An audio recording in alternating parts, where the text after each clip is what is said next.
Bonjour à tous. À la une de vos journaux ce lundi, la crise syrienne et le début des frappes aériennes françaises contre l'État islamique.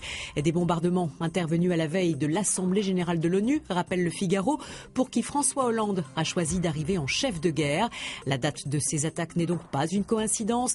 Elles doivent permettre à la France de peser sur la scène diplomatique lors des tractations attendues cette semaine à New York. Pour l'humanité, la ficelle française est un peu grosse et personne n'est dupe. Les frappes de la France en Syrie masquent en réalité une fêlure diplomatique. En refusant toute négociation avec Bachar el-Assad, explique le quotidien, notre pays s'est marginalisé face aux acteurs du conflit syrien et il rappelle ainsi qu'il faudra compter avec lui pour résoudre la crise. La France veut se faire entendre à l'ONU, mais c'est Vladimir Poutine qui s'est placé au centre de l'imbroglio syrien, affirme la Croix.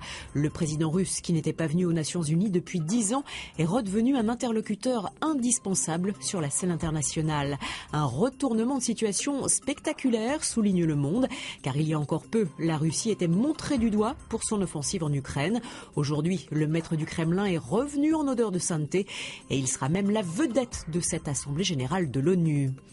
Contre toute attente, on parle aussi de Vladimir Poutine dans l'équipe, mais là, les mots sont très durs envers le président russe.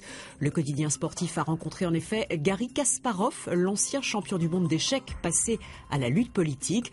Pour lui, Poutine n'est autre qu'un dictateur semant la destruction qui ne joue pas aux échecs, mais au poker, car il bluffe tout le temps.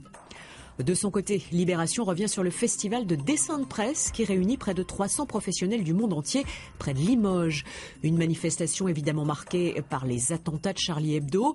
Selon les dessinateurs qu'a rencontré le quotidien, toute la profession est dans une phase post-traumatique. La vénézuélienne Raima Souprani a elle-même reçu des menaces et l'un de ses dessins lui a valu d'être licenciée par le quotidien où elle travaillait. Mais pour elle, pas question de se censurer. Le dessin de presse reste le thermomètre de la liberté.